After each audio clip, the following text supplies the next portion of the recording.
예, 오늘 주제는 제가 "처음 뵙겠습니다."라고 정했습니다. 오늘 처음 뵌 분들 계시죠? 저도 처음 뵌 분들 계시고요. 아마 우리가 자주 만나는 사람도 있지만 어쩌다가 처음 뵙는 분들이 있습니다. 설레죠? 새로운 사람 만나게 되면. 처음 만나서 설레일 때가 언제가 있나요? 이제 요즘 같으면 이제 학교에 입학할 때는 새로운 담임 선생님을 만났을 때 굉장히 설레겠죠? 새로운 친구 만나면 설레겠죠? 또 우리 교당 같으면 새로운 교도님이 오셨을 때 굉장히 설레죠. 설레인다고 하는 것은 궁금함이죠. '저 사람이 도대체 누구일까?' 궁금함입니다. 예, 궁금함이면서도 새롭고 신선하고 우리를 일깨워 주게 되죠. 이런 것은 왜 그럴까? 그러면은 우리는 뭔가 그 새로운 만남에 대해서 굉장히 그 기운을 받게 된다. 우리 인간이라고 하는 것은 이 만남을 통해서 우리가 성장해지고 만남을 통해서 그 관계가 만들어지고 그 관계를 통해서 그 사람과 나는 인식이 되어지고 기억하게 되고 또 느낌이 있어지고 내 마음도 일어난다 그런 것이죠. 새 옷을 입었을 때도 그렇죠. 저는 이 법복이 33년 정도 됐습니다. 이 법복을 처음 입고 납자를 두르고 전무 출신으로서 출가를 할 때의 그 설레임은 이루 말할 수가 없어요. 그러면 이 처음이라고 하는 것은 그만큼 우리에게는 설레임과 뭔가 새로운 마음을 갖게 하는 것이 인사로 할 때 "처음 뵙겠습니다."라고 하는 것이 있는데 이 "처음 뵙겠습니다."라고 하는 것이 굉장한 의미가 있습니다. 역설적으로 말하면 자주 만나는데 "처음 뵙겠습니다."라고 할 수 있습니까, 여러분? 자주 만나는 사람이 오늘 다시 "처음 뵙겠습니다."라고 하면 이 말이 틀린 말인가? 자, 여러분 합장하시면서 옆 사람에게 "처음 뵙겠습니다." 한번 해 보시죠. "아무 문제 없습니다. 당신이 나이고 최고입니다. 당신이 나이고 최고입니다." "처음 뵙겠습니다."라고 하는 것은 생물학적으로도 세포가 많이 죽어가고 있고 또 세포가 또 많이 생성되어 있는 나 역시도 내가 알아차리지 못하는 나도 어제 그 사람은 어떤 경험과 어떤 일이 있었는지 몰라도 새로운 사람입니다. 그런데 우리들의 인식 속에는 '아, 김자영 씨 그런 사람이지.' 라는 이 고정관념과 고정된 경험과 인식과 자기의 느낌을 그대로 만나면서 처음 뵙겠다라고 하는 그런 설레임이 없이 있습니다. 이것이 뭐냐면은 그대로 가지고 있는 분별 주착입니다. 분별 주착심을 가지고 그 사람을 바라보는 이상 절대 처음 뵙는 설레임이, 그래서 그 분별 주착 속에서 계속 그냥 살아가게 되죠. 그래서 변화가 없게 되죠. 느낌이 안 좋으면 안 좋은 대로, 좋으면 좋은 대로만 그래서 개선이 되지 않아요. 변화가 돼. 그런데 처음 뵙겠습니다 하는 순간 내 마음이 새로워져요. 그 사람을 새롭게 대하는 거예요. 새롭게 대할 때는 약간은 조심스럽게 처음 뵙는데 함부로 할 수 없잖아요.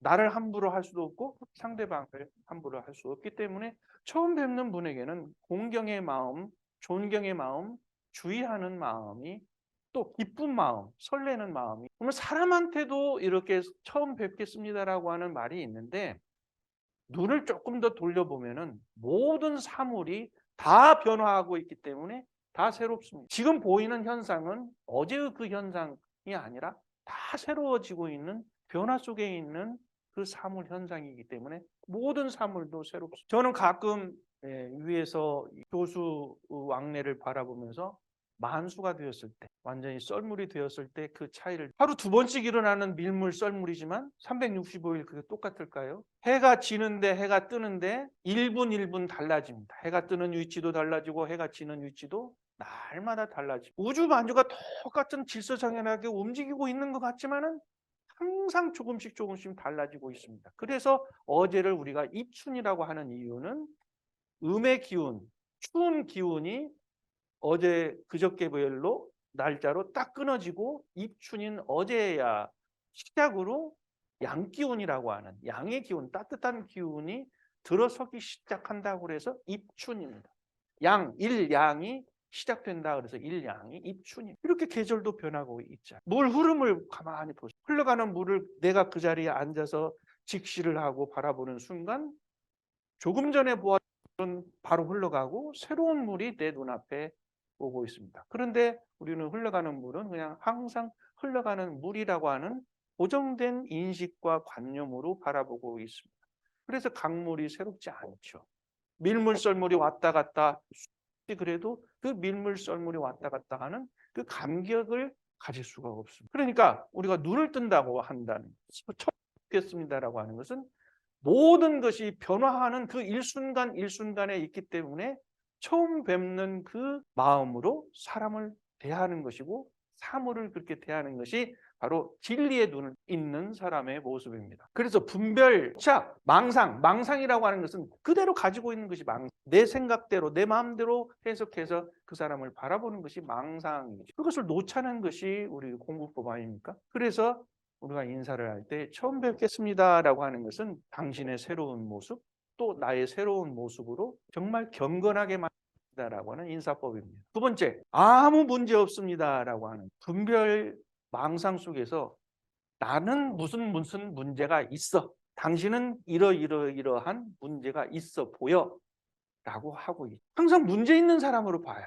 문제가 없는 사람이라 또 문제가 있는 사람으로 봐요. 넌 그게 모자라. 넌 그게 부족해. 넌 그것이 없어. 넌 그 능력이 없어. 그것이 마음에 안 들어. 그래서 너는 문제가 있어. 항상 문제를 다 지적을 하죠. 여러분들 저한테도 문제 지적하실 거예요. 인정합니다. 문제 있죠. 여러분들이 바라보는 문제가 있어요. 제가 가지고 있는 문제라기보다도 여러분들이 바라보는 문제가 있는 사람이에요. 자, 그런데 여러분이 군도교문이 아무 문제 없어요 라고 하는 순간 나는 아무 문제 없는 사람이 돼요. 아무 문제가 없다고 하는 것은 그 사람이 오롯하게 있는 그대로를 바라본다는 뜻입니다. 내가 바라보는 시각이 이런데 너의 모습은 이러기 때문에 문제가 있어 보이는 거죠. 그런데 너의 모습 그대로는 내가 바라보는 시각하고 관계가 없어요. 너의 있는 모습 그대로기 때문에 아무 문제가 없는 거예요. 내가 바라보는 그 시각, 그 색깔, 관념 때문에 바라보기 때문에 너에게 문제가 있다는 것이. 흔히 자녀에게 이게 많이 발생을 하죠. 너는 공부를 잘하는데 운동을 못해. 운동을 못하는 것이 너의 문제야. 너는 독서를 잘하는데 너는 운동을 부족한 것이 너의 문제야. 너는 그림을 잘 그리는데 산수는 빵점이야. 이게 문제야. 이렇게 여러 가지로 자녀의 부족한 점을 계속 지적을 하면서 문제 있는 아이로 바라보는 부모로는 그 아이가 항상 부모 밑에서는 기가 죽죠. 그래서 문제를 많이 지적하는 부모 밑에서는 그 자녀가 훌륭하게 성장할 수가 없습니다.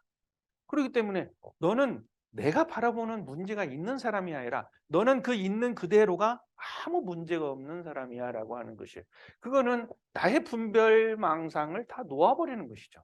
있는 그대로를 바라다 볼 수 있는 것이에요. 그래서 내가 지금까지 혹시 당신을 문제 있는 사람, 뭐가 부족한 사람이라고 봤을 때 아무 문제가 없습니다 라고 딱 정리를 해버려야 된다는 거예요. 지금 만나는 사람도 그렇고 지나간 사람도 그렇고 나하고 만났다가 헤어진 사람에게도 아무 문제 없어. 그래야 깨끗하게 정리가 되지. 문제 있는 사람이야 그러면 그 사람 만날 때마다 생각할 때마다 계속 문제거리가 있어가지고 나하고 이렇게 대질리는 인연이 되고 말아버린다. 나에게 아무 문제가 없다라고 하는 것은 무슨 말이냐?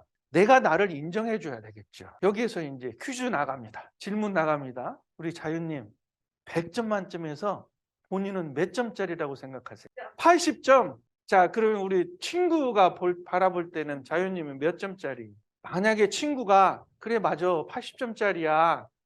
아니 뭘 그래 넌 70점짜리야 할 때 기분 되게 나쁠 거예요. 그런데 친구가 100점짜리야 라고 할 때 기분 좋죠. 내가 마이너스 20점을 줬던 것을 친구가 채워줘서 그럴까요? 네? 20점이 내가 스스로 깎았는데 친구가 20점을 보태줘서 기분이 좋은 게 아니라 나를 그냥 너는 문제없어. 네가 최고야 라고 봐주는 그것이 기분이 좋은 거예요. 자, 우리 하늘교당은 100점 만점에서 몇 점? 우리 하늘교당도 100점이에요. 있는 그대로를 100점으로 봐야 된다는 거예요. 집도 조그만하고 뭐 교도님도 적고 교도님 뭐 어쩌고 이제 막 평가를 하게 되면 거기서 이제 우리 스스로가 얻는 거면 자신감이 없어요. 즐겁지가 않아요. 늘 부족해. 그리고 그 부족하고 자신 없는 것을 나한테서 채우려고 하는 게 아니고 상대에서 채우려고 해요. 교무님은 잘해 주셔야죠. 교무님이 잘해 주셔야죠. 그래야지 우리 교당이 행복하죠. 이게 다 남한테 돌린단 말이에요. 그러니까 남한테 그것을 모자란 것을 채우려고 한단 말이에요. 그런데 내 스스로가 100점이다. 당신이 100점이다 그러면 채울 것이 없어요. 그냥 있는 그대로 만날 때마다 기분이 좋아. 만나는 것마다 당신이 충족하기 때문에 칭찬이 나온다는 거예요. 얼굴 참 예쁘네요. 오늘 뭔가 즐거운 것 같아요. 일 잘 되시나 봐요.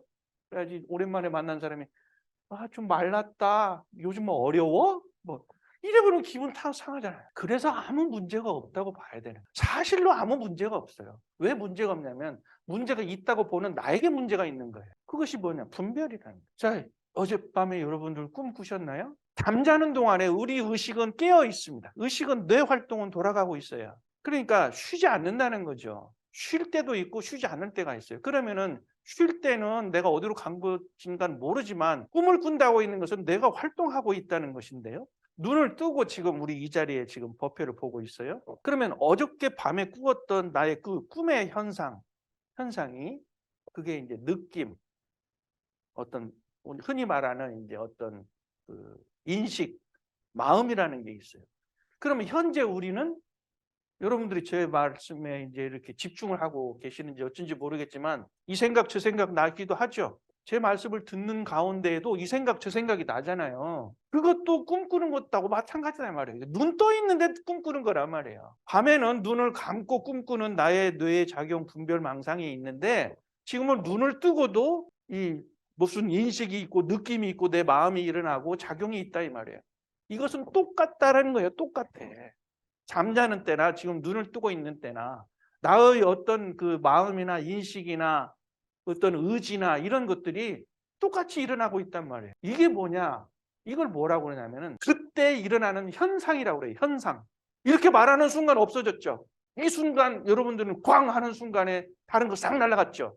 그러니까 무언가가 우리의 그 인지, 마음, 느낌, 인식 이런 것들이 계속 작용하고 있는데 이런 것들이 많을 경우에는 우리가 생각이 복잡하다라는 거예요. 생각이 너무 많다라는 거예요. 꿈도 없이 잘 잤다. 근데 사실 꿈은 있는데 기억을 못하는 것 뿐이죠. 그리고 우리가 하루가 생활을 할 동안에 나의 어떤 마음 작용이나 그 사람에 대한 인식이나 느낌이나 이런 것들도 일어나는 것도 순간순간 일어나는 것인데 그것이 꿈과 같다 이거예요. 꿈. 어젯밤 꾼 어떤 그런 내용과 같다 이 말이에요. 그러면은 지금 우리 마음속에 일어나고 있는 것이 진실이고 사실이냐라는 거예요. 잠깐 스쳐가는 내용일 뿐이다 이 말이에요. 그러니까 우리가 생각하고 느끼고 바라보는 그 생각 하나가 마치 사실인 것처럼 우리는 착각 속에 살아가고 있다 이 말씀입니다. 아까 너는 문제가 있어라고 하는 그 생각, 그 판단처럼 사람을 바라볼 때에는 그렇게 보인단 말이에요. 그건 자기 생각일 뿐이에요. 자기 생각일 뿐인데 자기 생각에 나타나는 현상으로 그걸 바라볼 뿐이단 말이에요. 사실은 아닌데. 그러니까 내 생각에 내 느낌이, 내 인지가, 내 마음이, 내 기억이, 내 경험이 그냥 순간순간 있었을 뿐인데 그걸 가지고 내가 세상을 바라보고 그것이 나인 양, 그것이 세상을 바라보는 것으로 살고 있기 때문에 우리는 착각과 분별과 고뇌와 번뇌와 괴로움 속에서 살아가고 있다 이 말이에요. 명상을 하는 이유, 정신수양을 하는 이유, 지혜를 담는 이유, 정의를 바로 세우자고 하는 이유들은 이러한 순간순간 일어나는 또는 그것을 오랫동안 간직하고 있는 그것을 놓아버릴 때에 있는 그대로 진실이 나타난다라는 것입니다. 그래서 처음 뵙겠습니다. 그 말이 성립이 되는 거고 그래서 당신에게는 아무 문제가 없습니다라는 거예요. 마지막에 당신이 나이고라는 말. 내가 바라보는 당신이라 그런 뜻이에요. 당신은 나야. 우리 지환군 참 훌륭해. 그러면 이 훌륭한 모습이 나야. 내가 그렇게 훌륭한 모습으로 바라보기 때문에 훌륭한 사람이야 라고 하는 그 인정하는 것과 내가 생각하는 것은 하나란 말이에요. 당신이 나이다. 근데 지환군이 예를 들어서 춤을 잘 추죠. 그래서 저도 춤을 잘 추죠. 춤을 잘 추는 모습을 보고 나도 즐겁게 춤을 춰요. 지환군이 나예요. 그러면 나의 모습을 보고 또 지환군은 또 신나서 같이 춤을 더 잘 춰요. 그러니까 너와 나의 모습 속에서 이것은 둘이 아니라는 겁니다. 그래서 당신과 내가 둘이 아니라는 거예요. 그래서 당신은 내 앞에 선 거울입니다라는 말이 똑같아요. 당신의 모습은 내 모습을 보여주는 거울입니다. 그래서 당신이 나입니다. 여기다가 검정을 하나 탁 얼굴에다가 딱 칠하고 거울을 보면은, 거울 앞에 서면은 내 얼굴에 검정이 묻어 있는 게 보이죠. 그럴 때 검정을 지울 때 어떻게 합니까? 거울 속에 있는 나를 지웁니까? 내 얼굴에 내 모습을 지우는 거잖아요. 그런 거와 똑같이 상대에게 문제가 있어 보인다는 것은 거울을 지우는 것하고 똑같아요. 아무리 지워보려고 해보세요. 거울을 아무리 닦아도 내 검정이 묻어있는 거울 속에 내가 지워지는 안 지워지죠. 그러니까 상대를 지우려고 하는 것은 아니다 이 말이에요. 상대라고 하는 것은 곧 나이기 때문에 내가 이 검정을 지워야 상대의 모습이 제대로 보인다라는 뜻인 이야기입니다. 그렇기 때문에 당신이 나이고 내가 당신이라고 하는 것은 그 관계에 있다 이 말이에요. 내가 언니와의 관계, 내가 형부와의 관계, 응? 내가 친구와의 관계, 그것 때문에 내 마음이 작용하고 있다는 거예요.